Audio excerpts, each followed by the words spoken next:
જરૂર। સૌથી પહેલા વાત કરવી છે આજે મોરબીની। શું શાન હતી એ મોરબીની એક સમયે હે? એની ચમક દમક, એના ઇન્ફ્રાસ્ટ્રક્ચર, એના મહેલો, એની નકશીકામ, એની કોતરણી અને શહેરની ડિઝાઇનના કારણે એક સમયે એને સૌરાષ્ટ્રનું પેરિસ કહેવાતું। પણ આજે એ શહેર એની આસપાસના ગામડાઓની હાલત જોઈને આંખોમાંથી આંસુ રોકાય નહીં એવી હાલત થઈ ગઈ છે। મોરબી શહેરથી માત્ર 20 કિલોમીટર દૂર આવેલા હળવદ તાલુકાના ચારવડા ગામની હાલત તમે જોશો તો આંખો પહોળી થઈ જશે। પાયાની સુવિધા માટે વલખા મારતા આ ગામની દુર્દશા તમને વિચારવા મજબૂર કરી દેશે કે ગામની 10,000ની વસ્તી અહીંયા રહે છે તો રહે છે કેવી રીતે। હળવદના ચરાડવા ગામની દુર્દશા। પાયાની સુવિધા માટે લોકો મારે છે વલખા। પાણી અને ગટર ગામનો પ્રાણ પ્રશ્ન। મોરબીના હળવદ તાલુકાનું ચરાડવા ગામ વસ્તીની દ્રષ્ટિએ નાના ટાઉનથી ઓછું નથી। અંદાજિત 10 થી 15 હજારની વસ્તી છે, પણ હજીએ આ 10-15 હજારની વસ્તી પાયાની સુવિધા માટે વલખા મારી રહી છે। સંદેશ ન્યૂઝ અહીં સ્થિતિ જોવા પહોંચ્યું તો સ્વાગત જ એવી રીતે થયું કે આગળ વધારે કશું કહેવાની જરૂર રહેતી નથી। ચરાડવા એ ગામ છે કે જે ગામની એન્ટ્રી કે જે ગામની શરૂઆત થાય છે એ જ જગ્યા પર કાદવ અને કીચડથી તમારું સ્વાગત થાય છે। આ ગામ તો બહુ જોરદાર દેખાઈ રહ્યું છે બહારથી, કારણ કે આ ઐતિહાસિક વિરાસતને સાચવેલું ગામ છે। આ મોટું એ ગામ છે કે જેની વસ્તી અંદાજે 15 થી 20 હજાર હોઈ શકે છે। ગામની દરેક શેરીમાં તમને પાણીનો ભરાવો અને ગંદકીના ઢગ દેખાશે। પાણીનો ભરાવો અને ગંદકીના ઢગથી લોકો ત્રાહિમામ પોકારી ઉઠ્યા છે। જેઓ અનેક વખત ગટર માટે રજૂઆત કરી ચૂક્યા છે, પણ સમસ્યા ઉકેલાતી નથી। હાથ જોડીને કહી કે ભાઈ અમારે ગટર અમને કરી દો, તમારે બીજું કઈ ચરાવડામાં જોતું નથી। અમે એક પગે ઊભા હી, બરાબર, એક પગે ઊભા હી અમે કે અમને ગટર કરી દો। મેં અહીંયા શું મેં આવડા પાડ્યા ભઈલા આ ગટર હાટું। શેરીમાં સતત પાણીનો ભરાવો રહેતા ગંદકીનો પ્રશ્ન ઊભો થયો છે। મચ્છરજન્ય રોગચાળો બારે માસ ચાલુ રહે છે। થોડા દિવસો પહેલા જ બીમારીના ભરડામાં 2 નાના ભૂલકાઓ મોતને ભેટ્યા હતા। જોકે 2 બાળકોના મોત બાદ પણ સ્થિતિ બદલાઈ નથી। એમ તો આ રામનગર વિસ્તાર છે। ભગવાન રામના નામથી આ વિસ્તારનું નામ રામનગર પડ્યું હશે। સરયુ નદીને પાર કરવામાં કદાચ ભગવાન રામને તકલીફ ન પડી હોય એવી તકલીફ અહીંના લોકોને રોજ આ પ્રકારના ડેમોથી પડી રહી છે। અહીંથી ઉપદ્રવ થતા મચ્છરો એ લોકોના ઘરમાં ઘૂસે છે, બિલકુલ આતંકવાદીની જેમ। અહીંથી ઉપજતી એ સમસ્યાઓ લોકોને બીમાર પાડે છે અને હોસ્પિટલના ખાટલે મોકલે છે। એ જ રીતે જે લોકો નાના ભૂલકાઓને ખોવે છે, અહીંયા 2 બાળકોના મોત થયા હતા ગયા વર્ષે માત્ર બીમારીના કારણે, ડેન્ગ્યુના કારણે। એટલે કે ઊભું ન રહે એટલી ગંદકી ગામમાં। હા, માણસા માંદા પડે ને નાના જવાનિયા 2 કેવા મરી ગયા અમાર ગામમાં, ડેન્ગ્યુ થઈને મરી ગયા, ગંદકીને લીધે મરી ગયા। પોર 2 છોકરાઓ નાના બાળ હાવ હા પણ ગંધવાડો જેટલો થાય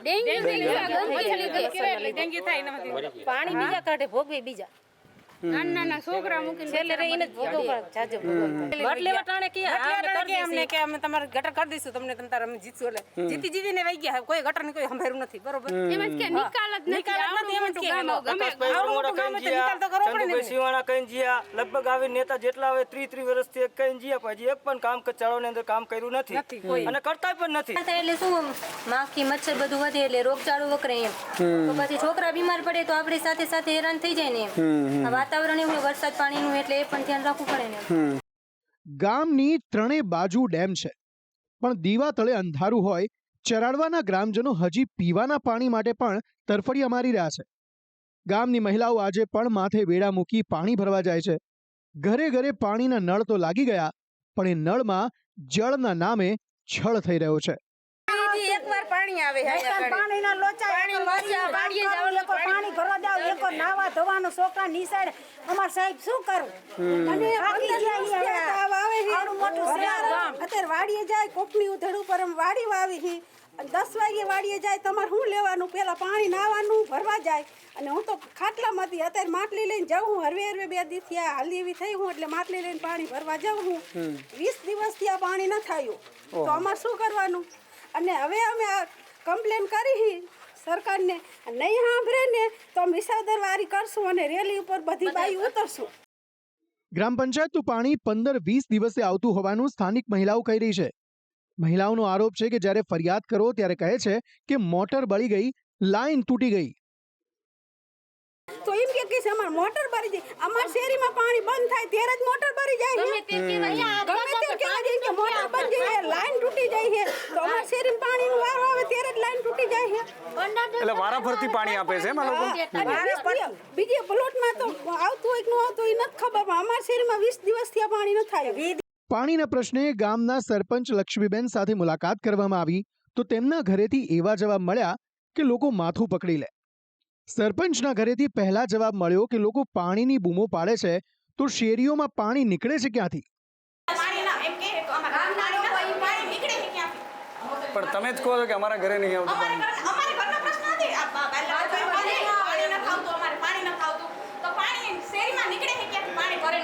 એ વાત સાચી પણ તમે તો હમણાં કહેતા હતા કે અમારે નહીં આવતું અમે બહાર ધોવાય.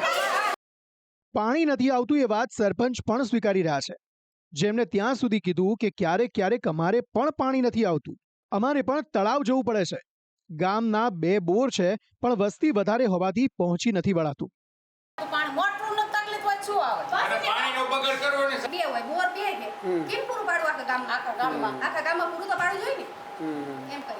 એટલે નથી પહોંચાતું 15 દિવસે 15 દિવસે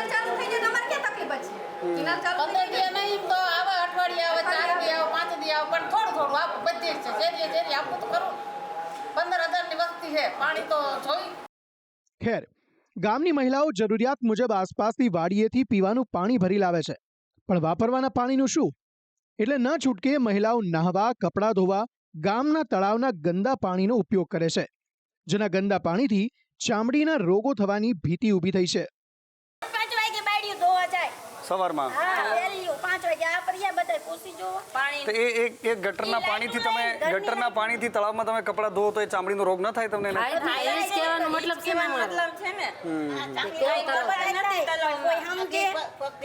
પાણી, ગટર, સાફ સફાઈ જેવી પ્રાથમિક સુવિધા માટે ગ્રામજનો વલખા મારી રહ્યા છે.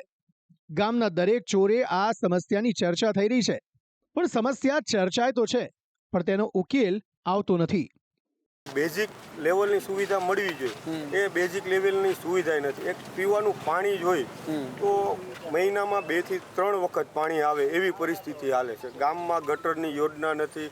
ગામમાં જે અત્યારે તમે પાછળ જોઈ રહ્યા છો બિલ્ડિંગ, એ કુમાર શાળાનું બિલ્ડિંગ હતું, એ બિલ્ડિંગ અત્યારે જર્જરિત હાલતમાં છે. એટલે બાળકોને ભણવા માટેની કાંઈ સુવિધા નથી. આંગણવાડીઓ ગામમાં છે તો અહીંયા બાજુમાં ગંદકીઓ છે. મતલબ જોવા જઈએ તો ઘણી બધી સુવિધા છે. વારંવાર અધિકારીઓને રજૂઆત કરવામાં આવે તો જે સમસ્યા છે એને 2 દિવસ 3 દિવસ માટે મતલબ સોલ્યુશન એ લોકો કરી આપે. પાછી જે સમસ્યા હતી એને એ સમસ્યા પાછી બનતી આવે છે. ગટરનું ઉપર ને બધા પાણી શેરીમાં જાય ને એ પાણી અમારા રસ્તે જાય છે. અડધે સુધી અમારે હાલે એવું નથી રહેતું અને અહીંયા સુધી આ બધા પગ પલળી જાય વાડીએ જઈ તો કઈ નથી મોટું વાહન જતું. અત્યારે હાલમાં જોવું તો તમારા આવો અહીંયા આપણે જઈએ છીએ બાકી એના હિસાબે છે ને એવા શરીરમાં રોગ થાય ને ગટરનું પાણી અહીંયા નીકળે છે ને તો ચામડી રોગ થી અમે 400 રૂપિયાની દવા કાલ જ લીધી હતી. હા, એવી તકલીફ ઊભી થાય કારણ કે પાણી અડે, પાણી હાર્યું ચોખ્ખું તો હોય ને રસ્તામાં જાય અને એ બધું અમારા રસ્તામાં જાય પાણી. જ્યારે કહીએ એટલે હું કહે એવડે લોકો અમારું માનતા નથી, આવડે લોકો એવું કહે છે બરોબર. અને બીજા નંબરમાં અહીંથી જે ગઢની કોરથી માંડી ઠેઠ સુધી 5 ચડાવીને ઉનાળામાં જવાનું, બાકી તો ગારો જ હોય કાયમી માટે. ઓકે, બરોબર. અને કોઈ જાતનું કઈ ઓલું થતું નથી. આ 21મી સદીમાં હજી પાણી અને ગટર માટે વલખા મારતું આ ગામ તમને એ વિચારમાં મજબૂર કરી દેશે કે ગામની 10 થી 15 હજારની વસ્તી અહીં કેવી રીતે રહે છે. સંદેશ ન્યૂઝે ગ્રામજનોની રજૂઆતને વાચા આપવાનો પ્રયત્ન કર્યો છે, પણ આવા તો બીજા કેટલાય ગામો ગુજરાતમાં હશે, ત્યારે આવા ગામડાઓમાં પ્રાથમિક સુવિધાઓ વહેલી તકે પહોંચે તેવી સૌ કોઈ આશા રાખી રહ્યા છે. બ્યુરો રિપોર્ટ, સંદેશ ન્યૂઝ. આની સાથે સાથે એક બીજી મોટી સમસ્યા છે અને એ છે ભ્રષ્ટાચાર. ક્યાં નથી ભ્રષ્ટાચાર એ સવાલ થાય છે. ભારતમાલાના ગળામાં પણ હવે તો ભ્રષ્ટાચારની માળા પહેરાવાઈ ગઈ હોય એવું લાગી રહ્યું છે, કારણ કે હાઈવેના હાલ બેહાલ થઈ ગયા છે. તૂટેલા રસ્તા, ઠેર ઠેર મોતને આમંત્રણ આપતા ભુવા નેતાઓ અને અધિકારીઓ જનતાને વિકાસની ભેટ તો આપે છે, પણ એ વિકાસની ભેટમાં અંદર છુપાયેલો હોય છે ભ્રષ્ટાચાર. જનતા માટે ખુલ્લા પણ ના મુકાયા હોય એવા હાઈવે હવે ખતરનાક રીતે તૂટી રહ્યા છે. મોટી મોટી તિરાડો પડી ગઈ છે ને જનતા જાણે રામ ભરોસે છે. સ્વાગત છે તમારું એ દેશમાં જ્યાં પુલ બનતા પહેલા જ ધરાશાયી થઈ જાય છે અને રસ્તાઓ પર ખાડા પહેલા આવે છે, પછી ડામર દેખાય છે. આ દેશમાં પૈસાની કોઈ ખોટ નથી, ઈમાનદાર નેતાઓની અને કોન્ટ્રાક્ટર્સની ખોટ છે. 7 વર્ષ પહેલા કેન્દ્રીય માર્ગ પરિવહન અને હાઈવે મંત્રી નીતિન ગડકરીએ કોન્ટ્રાક્ટર્સને સખત શબ્દોમાં ચેતવણી આપી હતી કે જો કોઈ રસ્તાના કામમાં કોઈ ગડબડી કરશો તો બુલડોઝર નીચે દબાવી દઈશ. 7 વર્ષ વીત્યા તો એ બદલાવ શું આવ્યો? કંઈ જ નહીં. ઉલટાનું સિસ્ટમમાં ભ્રષ્ટાચાર વધુ ફૂલ્યો ફાલ્યો છે. દાયકાઓ પહેલા મધ્ય ભારતના ગામડાઓમાં ડાકુઓનો ખોફ હતો. તેઓ લોકોને લૂંટી લેતા હતા. પણ આજના સરકારે કામ કરતા કોન્ટ્રાક્ટર્સ ડાકુઓ કરતા પણ વધુ મોટા લૂંટારા છે. નાના રસ્તાથી માંડીને હાઈવે, અહીં તંત્ર અને નેતાઓ તમને વિકાસ નહીં, ભ્રષ્ટાચારથી ભરેલા કામોની ભેટ આપે છે. માનવામાં નથી આવતું? તો આ જોઈ લો. આ હાઈવે નથી, આ તો છે ભ્રષ્ટાચારનું open exhibition. Amreli Bhavnagar Somnath highway. આ બ્રિજ કરોડોના ખર્ચે બનાવવામાં આવ્યો, પણ લોકાર્પણ થાય એ પહેલા જ ભ્રષ્ટાચારી કોન્ટ્રાક્ટર્સનું પાપ ઉઘાડું પડ્યું છે. રાજુલાના ચારનાળા નજીક બ્રિજ પર મસ્ત મોટી તિરાડો પડી ગઈ છે. ના, આ કોઈ ભયંકર ભૂકંપને કારણે પડેલી તિરાડો નથી, પણ ભ્રષ્ટાચારની તિરાડો છે. હવે વિચારો, એવું તો કેવું મટીરિયલ વાપર્યું હશે કે લોકાર્પણ પહેલા જ આવી હાલત થઈ ગઈ.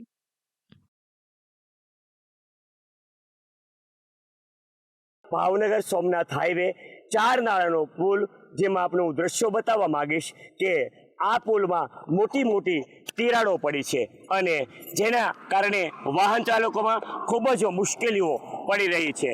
અને આપ દ્રશ્યો જોઈ રહ્યા છો કે આ હાઈવેનું કામ કેટલું બિસ્માર છે, ત્યારે વાહન ચાલકોમાં તેમજ મુસાફર જનતામાં રોષની લાગણી જોવા મળી છે. સાવચેતીના રૂપરૂપે તાત્કાલિક સમારકામ થાય અથવા તો આની તપાસ થાય તેવું લોકો ઈચ્છી રહ્યા છે. અહીં ઇમારતો, ડેમ, બ્રિજ, રસ્તા બધાની અંદર કોન્ક્રીટની સાથે ભ્રષ્ટાચાર ભળેલો હોય છે. હવે વાત એ ભારતમાલા પ્રોજેક્ટની, જેના માટે સરકારે જોરશોરથી કહ્યું કે ભારતમાલા દેશના અર્થતંત્રની કરોડરજ્જુ બનશે. અર્થતંત્રની તો ઠીક, પણ પહેલા તો ભારતમાલા હાઈવેની જ કરોડરજ્જુ તૂટી ગઈ છે.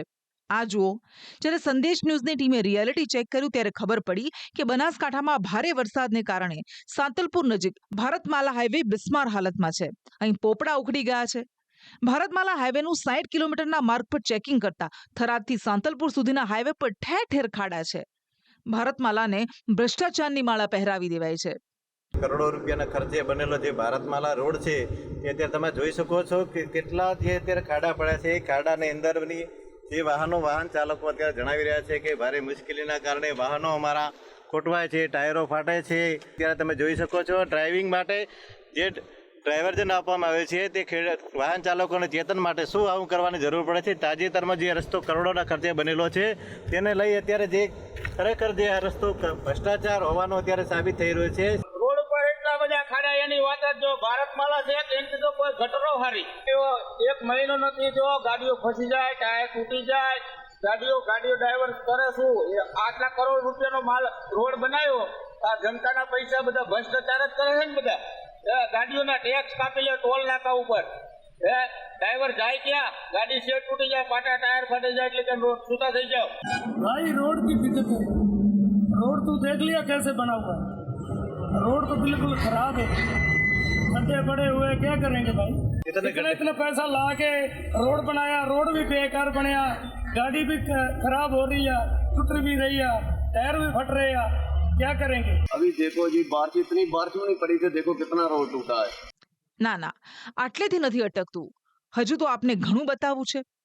આપને બતાવી છે ખતરનાક રાઈડ, અને આ રાઈડના સંચાલકો છે ભ્રષ્ટાચારી તંત્ર અને કોન્ટ્રાક્ટર્સ. આ જુઓ, આ રાધનપુરથી પાટણ જતો સિનાડ ગામનો સર્વિસ રોડ છે, પણ એમાં ક્યાંય રોડ તો દેખાતો જ નથી. સિનાડથી બાયપાસ પાટણ જવાનો રસ્તો છે એટલો બધો ખરાબ થઈ ગયો છે કે અત્યારે મોટા સાધનો હાઈવેના સાધનો સીધા પાટણથી શોર્ટકટમાં હારી રસ્તે નીકળે છે, તો અમારે 30થી 35 ગામ જોડાયેલા છે. તો અત્યારે એટલા મોટા ખાડા પડ્યા છે ને, તો લગભગ ઘણા લોકો બાઇક લઈને પડી પણ ગયા છે. તો સરકારને મારી વિનંતી છે કે તાત્કાલિક ધોરણે આ સિનાડથી પાટણ રસ્તો જતો બાયપાસ કહેવાય રસ્તો એ અત્યારે બહુ ખરાબ છે, અને નોંધ લઈને તાત્કાલિક આ રોડનું કામ ચાલુ કરે. અહીંયા રોજથી 1 થી 2 જણ બાઇક વાળા તો પડે જ છે, અવશ્ય પડે છે. એટલે તાત્કાલિક આ રોડનું કામકાજ કરો. અને અહીંયા અમારા રોડ આવેલા છે, રોડમાંથી અમારા ઘર આવેલા છે, અહીંયા અમારા બાળ બચ્ચા નીકળે છે, એમના જાનહાનિ થવાની બહુ સંભાવના રહે છે. એ હાઈવે હોય કે નાના રસ્તા, ગણ્યા ગણાય નહીં એટલા ખાડા છે. મુખ્યમંત્રી અધિકારીઓને ખાડા પૂરવાના આદેશ તો આપી દીધા, પણ પાલન ક્યાં? પાલનપુરમાં જ્યુબિલી રેલવે કોલોની પાસે રાતના સમયે એક ટ્રક પસાર થઈ રહ્યો હતો, ત્યારે 10 ફૂટના ભૂવામાં ટ્રક ખાબક્યો. વિચારો, લોકો કેટલા ત્રસ્ત થઈ ગયા હશે આ નિંભર તંત્રથી કે તેમણે પોતાનો અવાજ પહોંચાડવા, રસ્તા સુધારવા નીત નવા રસ્તા અપનાવવા પડે. રાજકોટમાં ખખડધજ રોડથી હેરાન થઈ ગયેલા વોર્ડ નંબર 18ના લોકોએ રેકડી કાઢી તંત્રને સદબુદ્ધિ મળે તે માટે રસ્તા પર હવન કર્યો. પાણી ગોઠણ લગીને ભરાય છે, ડોસીઓ પડી જાય છે, ભાભા પડી જાય છે, હાથ પકડીને ઊભા કરી કાઢીને હાથે પગ ભાંગી ગયા છે. અહીંયા એ રોડ માટે અહીંયા હલાતું નથી, બેહાતું નથી, એવું છે. આમાં ક્યાં હાલવું અમારે? જનતા હેરાન છે, નેતાઓને આરામ છે. જનતાના ટેક્સના નાણાં ખાડા અને ભૂવા ભેગા થાય છે.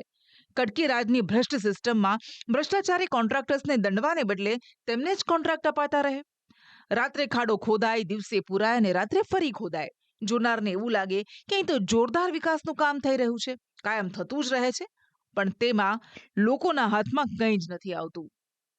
બ્યુરો રિપોર્ટ, સંદેશ ન્યૂઝ.